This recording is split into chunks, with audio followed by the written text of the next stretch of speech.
तो फ्रेंड्स, जब मैंने इस मिठाई को घर में पहली बार बनाकर सबको खिलाया तो किसी को भी यकीन ही नहीं हुआ कि कहीं कच्ची मूंगफली और पोहे से भी इतनी टेस्टी मिठाई बनकर तैयार हो सकती है।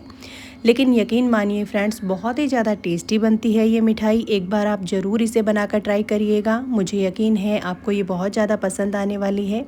इस मिठाई को हम सिर्फ 1 चम्मच घी में बनाकर तैयार करेंगे। तो अगर आपको मेरी ये सिंपल और यूनिक सी रेसिपी पसंद आए तो वीडियो को लाइक करिएगा। चैनल पर नए हैं तो सब्सक्राइब करना बिल्कुल मत भूलिएगा। और फ्रेंड्स, वीडियो को लास्ट तक ज़रूर देखिएगा, तभी पूरी रेसिपी अच्छे से समझ में आएगी। तो चलिए फ्रेंड्स, बनाना शुरू करते हैं ये टेस्टी सी मिठाई। तो इस रेसिपी को बनाने के लिए सबसे पहले हम गैस पर एक कढ़ाई रखेंगे। इसमें डालेंगे 1 कप कच्ची मूँगफली। मूँगफली को पीनट या फिर सिंगदाना भी कहते हैं। तो पहले हम कच्ची मूंगफली को इस तरीके से हाई फ्लेम पर ड्राई रोस्ट करेंगे। तो यहाँ पर मैंने गैस की फ्लेम को फुल रखा हुआ है। फुल फ्लेम पर इस तरीके से अगर हम इसे रोस्ट करेंगे तो इसका जो ऑयल है वो रिलीज़ नहीं होगा। आप चाहें तो माइक्रोवेव में भी इसे माइक्रो मोड पर ड्राई रोस्ट कर सकते हैं। तो यहाँ पर हमारे जो पीनट है वो अच्छे से ड्राई रोस्ट हो चुका है। ये देखिए, इसका छिलका हल्का सा निकलने लगा है।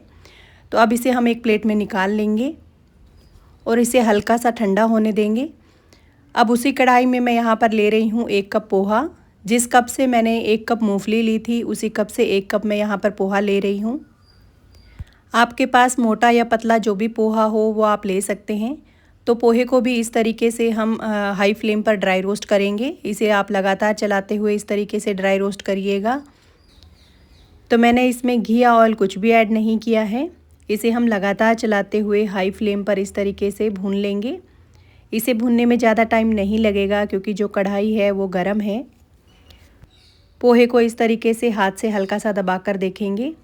तो यहाँ पर जो पोहा है वो अच्छे से भून चुका है। अब इसे भी हम एक प्लेट में निकाल लेंगे। तो इसे भी हल्का सा ठंडा होने देंगे। अब हम गैस पर रखेंगे एक पैन और इसमें डालेंगे 1 कप गुड़। इस रेसिपी को आज हम गुड़ से बनाकर तैयार करेंगे, जिससे इसका जो टेस्ट है वो भी बढ़िया आएगा और जो हमारी रेसिपी है वो भी हेल्दी बनकर तैयार होगी। अब जिस कप से मैंने 1 कप गुड़ लिया है उसी कप से 1 कप ही इसमें पानी डाल देंगे। तो इस रेसिपी के लिए हमें गुड़ और पानी की क्वांटिटी बराबर रखनी है।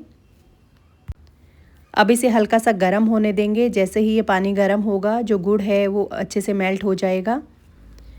अगर आप चाहें तो आप इस रेसिपी को गुड़ की जगह चीनी से भी बना सकते हैं। तो यहाँ पर मैंने 1 कप गुड़ लिया है तो इसकी जगह पर आप 1 कप चीनी ले लीजिएगा और 1 कप ही पानी डाल दीजिएगा। तो यहाँ पर आप देख सकते हैं गुड़ पानी में अच्छे से मिक्स हो चुका है। अब दूसरी साइड जो हमने मूंगफली को ड्राई रोस्ट किया था उसका मैंने छिलका हटा लिया है। अब इसे हम दरदरा सा पीस लेंगे। तो इसे हम पल्स मोड पर ऑन ऑफ करते हुए इस तरीके से दरदरा सा पीस लेंगे। इसका हमें एकदम फाइन सा पाउडर नहीं बनाना है। तो यहाँ पर हमारी जो मूंगफली है वो अच्छे से पीस चुकी है। इसे हम एक बर्तन में निकाल लेंगे। अब हमने जो पोहा फ्राई किया है उसे भी मिक्सी जार में डालकर इसे भी पीस लेंगे। तो यहाँ पर मैंने पोहे को भी अच्छे से पीस लिया है।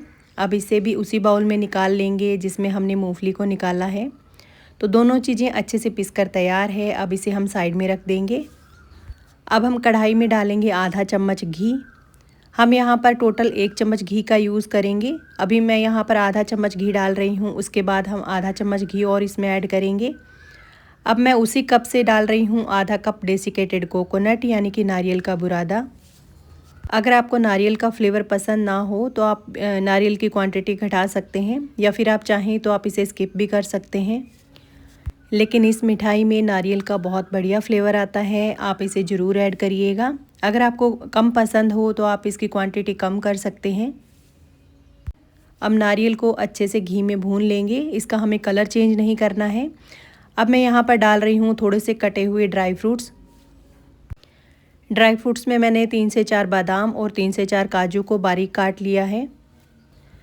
आप अपने पसंद के कोई भी ड्राई फ्रूट्स इसमें ऐड कर सकते हैं, या फिर आपको ड्राई फ्रूट्स पसंद ना हो तो आप इसे स्किप भी कर सकते हैं या फिर आप इसे पीस कर भी डाल सकते हैं।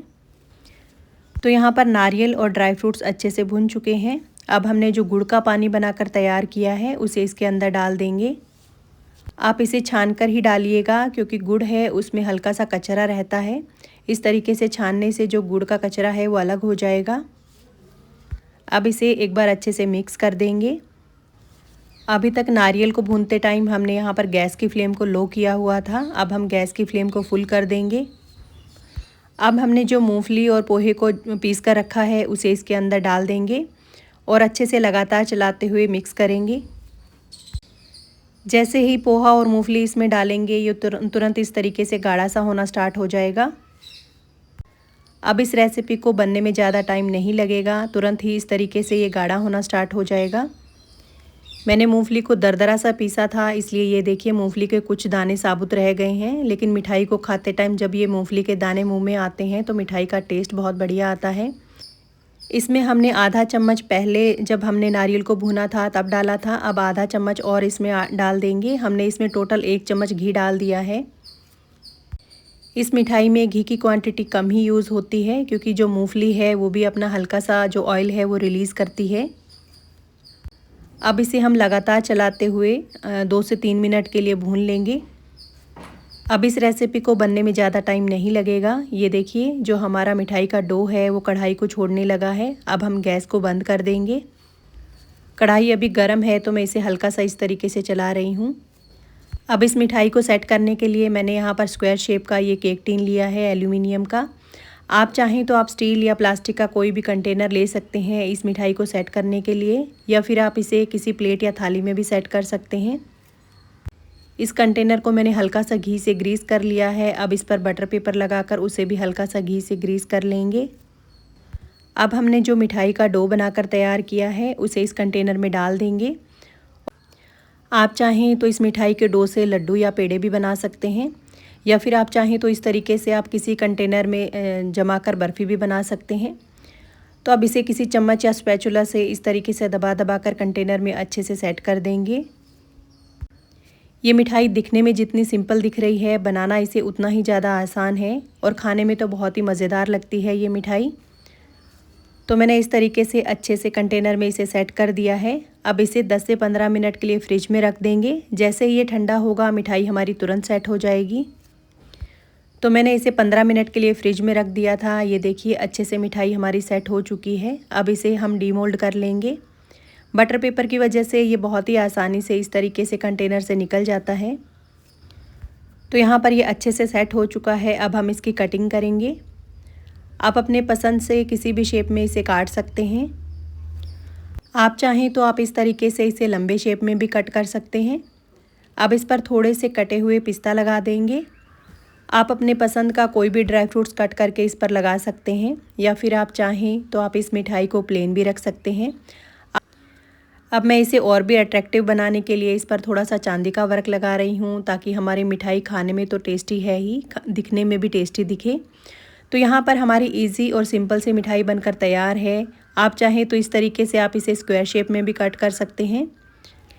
तो यहाँ पर हमारी सिंपल और इजी सी मिठाई बनकर तैयार है। ये मिठाई दिखने में जितनी ज़्यादा सिंपल दिख रही है, खाने में उतनी ही ज़्यादा टेस्टी बनती है। ये देखिए अंदर से एकदम सॉफ्ट और दानेदार बनकर तैयार हुई है। तो फ्रेंड्स, कैसी लगी मेरी आज की ये सिंपल सी रेसिपी, मुझे कमेंट करके ज़रूर बताइएगा। तो फ्रेंड्स, फिर मिलते हैं इसी तरह की नई नई रेसिपीज़ के साथ। तब तक टेक केयर, बाय बाय।